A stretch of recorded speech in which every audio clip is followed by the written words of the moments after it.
All right, guys, here we are, Unit 8, test, last one of the year, until you get to STAR, of course. But interdependence among ecosystems, Unit 8 test. You can expect a lot involved. We're going to bring back some old TEKS, and I'm going to go over all that with you today.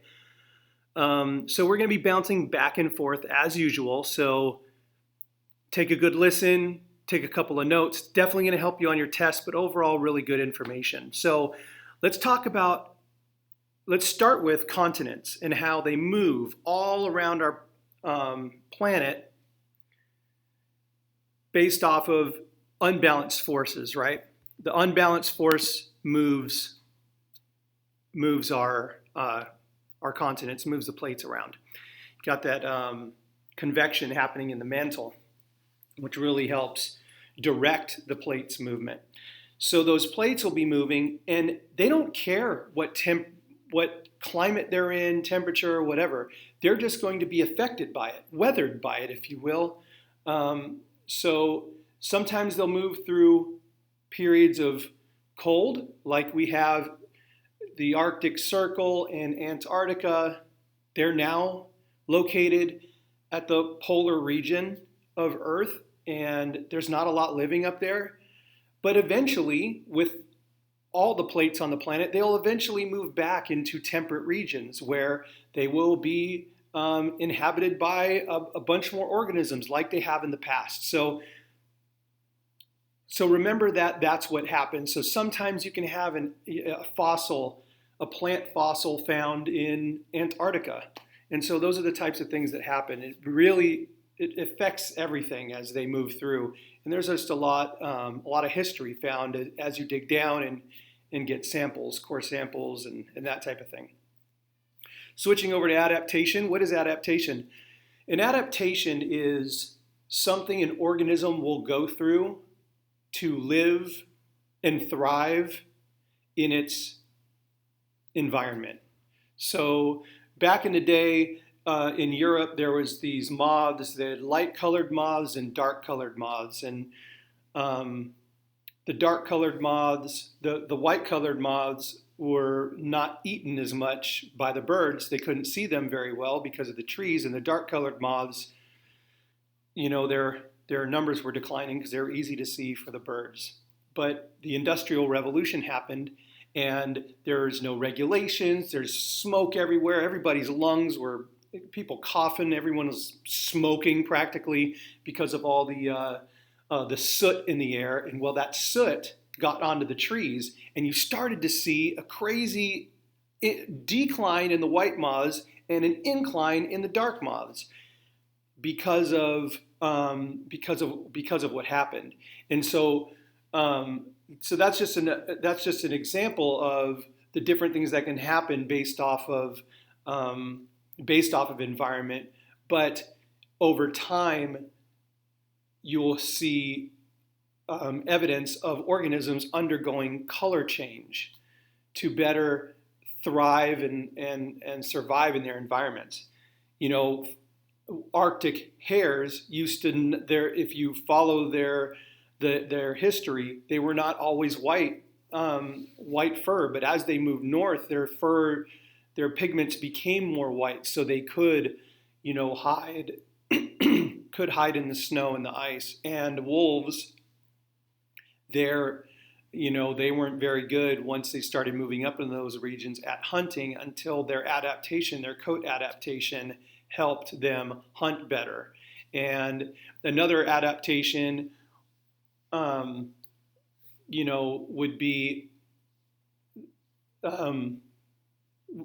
be beaks, right? Birds in the Galapagos, their beaks changing so they can eat different types of food. So that's kind of what an adaptation is. It helps you, not to use the same word in a sentence, but adapt to your environment better so your species can live and thrive. And an adaptation that's happening with humans right now is our heads are getting bigger. And we're expecting over the next, if humans are on the planet in thousands of years from now, bigger heads. That's going to be interesting to see, which I won't, clearly. Sadly, neither will you. But there's that. Switching over to overfishing. Overfishing is a bad thing. Overfishing means you're taking too many fish out of the deep blue sea or the lakes. You don't want to overfish. Overfish is a problem. Overfish dwindles numbers, and next thing you know, you're endangering species, right? You don't want to endanger species. Life's about balance. So, overfishing, whenever you see that, definitely a bad thing, and it's humans. Humans are overfishing. So, whenever you see that, pair that with a negative answer choice. On the other side of that, diversity. Diversity is good. A more diverse biome or ecosystem, the better. Diversity is a great thing. More organisms, different adaptations, lots of different things going on. Diversity is a beautiful thing. So as overfishing is bad, diversity is good. Backing up to chemistry, remember valence electrons are the outer orbital electrons only. So all the elements in group 1 have 1 valence electron. All the elements in group 7 have 7 valence electrons. So make sure you remember that on the test. And remember, valence electrons also is reactivity. So that is a tomato word. Those are partnered and shared together. So if you see valence electrons in the question, probably reactivity is going to be in the answer, and vice versa. Atomic structure. Remember, we have neutrons and protons that make up the nucleus of the mass, or the mass of the atom. And that's where the weight is. That's the molar mass. We count the amount of protons and neutrons, and that tells us the mass. And then we have the practically weightless electrons floating around the outside, which are a negative charge. Your protons are positive and your electrons are negative. So we're going to switch gears and go into forces really quick. Remember, convergence means to come together. It's when plates are coming together, and whenever things come together, you get some STVs. Got to stay away from those STVs. Subduction, where one plate goes underneath the other, the deep part of that where they come together, that is a trench. And as that plate goes down and melts, magma comes up and the crunching creates mountains. And in that case, and in this case specifically, volcanic mountains, STVs, subduction, trenches, volcanoes. We have inertia. So inertia is an object's tendency to resist its change in motion. Resist its change in motion. This computer right here that is recording this video session, it does not want to move. It's very happy sitting where it's sitting. I mean, I could get all up in a rage and flip it and move it, and I would be creating an unbalanced force. So just know that objects want to continue doing what they're doing, whether they're moving or whether they're not moving. They want to continue what they're doing. So that's what inertia is, Newton's first law. And a balanced force. I'm not moving. This is a very balanced force right now. The table that the computer's on, balance. The computer, balance force, not moving. Net force is 0. When you add up and take away the opposing forces, the net result is 0. If there's a number there, it is not a balanced force. The object is moving up, down, sideways, somewhere. So a balanced force is typically not moving, or it's straight line motion and constant speed. So that's what a balanced force would be. Unbalanced force, everything else. Unless there's, again, no movement, that's very balanced. So anything else moving, changing directions, speeding up, slowing down, that's all unbalanced force. So let's go into a couple of vocabulary words that you're going to need to be successful, not only on this test, but your STAR test. And that is population. How many of the species are there in a specific area? What's the population of ants in this room? Hopefully 0. What's the population of humans in Mesquite, Texas during this time? That would be a population or a census check. So population tells us how many. Then we have community. That's how many different species are in that area. And that changes. Think about your backyard. You have the grass. What kind of grass? Bermuda, St. Augustine, whatever. You got some trees. What kind of trees are they? What's up in the trees? What animals or what organisms are in the trees? Do you possibly have some parasites on that tree? Is there some molds on that tree? What's going on in the grass? What kind of ants do you have? Do you have rabbits around your backyard? That type of thing. So all of that is the community. And then the ecosystem is everything involved. So that'd be abiotic, biotic factors in an area. So you can see we're kind of growing. You have population, community, ecosystem. And what is that organism's role?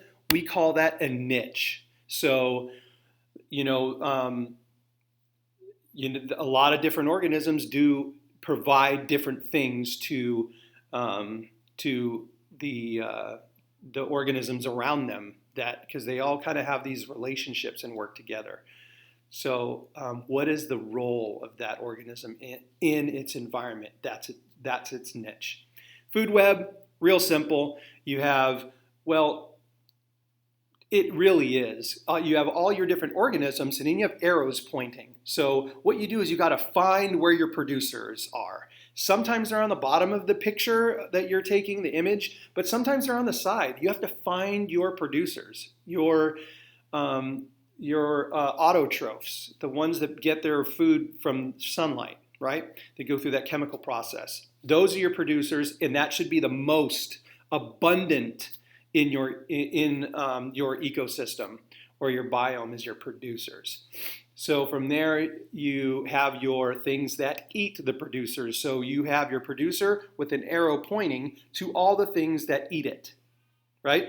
And then those things will be your primary consumers because they eat producers. So those things will have arrows pointing to what it gives energy to, the things that eat it. And those would be your secondary consumers, and so on and so forth. And the arrows from there, tertiary, sometimes it goes to 4, quadricenary, I don't know the word for it, sorry, but it is what it is. And then you have apex predators, which mean the top of the food chain, no natural predators, because humans are not natural. We are not natural. We'll kill bald eagles, lions, great white sharks, we don't care. That's sad. We are the parasite of Earth. Think about that. And then that's kind of how you read one. And just so you know, they may ask you, if something happens to a rabbit, how many organisms will be affected by it? Some think that it's only going to, affected means bad. So it's only going to hurt. We got to count all the arrows that it's pointing to, because those things are losing a food source, which is true. However, the grass that it eats will also be affected positively. There will be less eating it. So you need to add up all the arrows pointing towards it and the arrows pointing away from it. What else? So let's look at water cycle really quick. I just wanted to give you guys a reminder of what the water cycle is. So we have a couple of words that you need to remember. We have evaporation, when the water evaporates into the air. We have condensation. We have precipitation. We have transpiration. Remember what all these words are and what they mean. And remember, it's all a cycle. It's all a cycle. Just like the rock cycle, the water cycle. Remembering those terms will definitely help you on your STAR test. So look those up, not to make this video too much longer. And the last things I wanted to go over for you today is always use common sense when you're taking your tests. Keep your brains and wits about you. You know a lot. I have faith that you all know a lot. You can't lose that when you go into a test because you're stressed. You have to have faith and confidence that you know what you're doing. So go in there and take all the tools that you've learned over the years and really apply that. Get rid of the ridiculous. If there's a stupid question, get rid of it. Or a stupid answer, get rid of it. That's what I meant to say, stupid answer, because maybe a lot of them could be stupid questions, who knows. But definitely get rid of the ridiculous answer choices, and then you have your 2 possibly that rise above. And then always don't second guess yourself. If you feel like the answer is right, go for it, mark it, move on. Unless you have some science that tells you that maybe you're wrong, that maybe you looked at the question wrong, but your gut instinct, you got to trust it. And lastly, don't forget keywords in the sentence. There's going to be sentences that say least, how many are least affected, most affected, that type of thing. So always remember that stuff. And that's your unit test review. I will see you guys in class. Bye.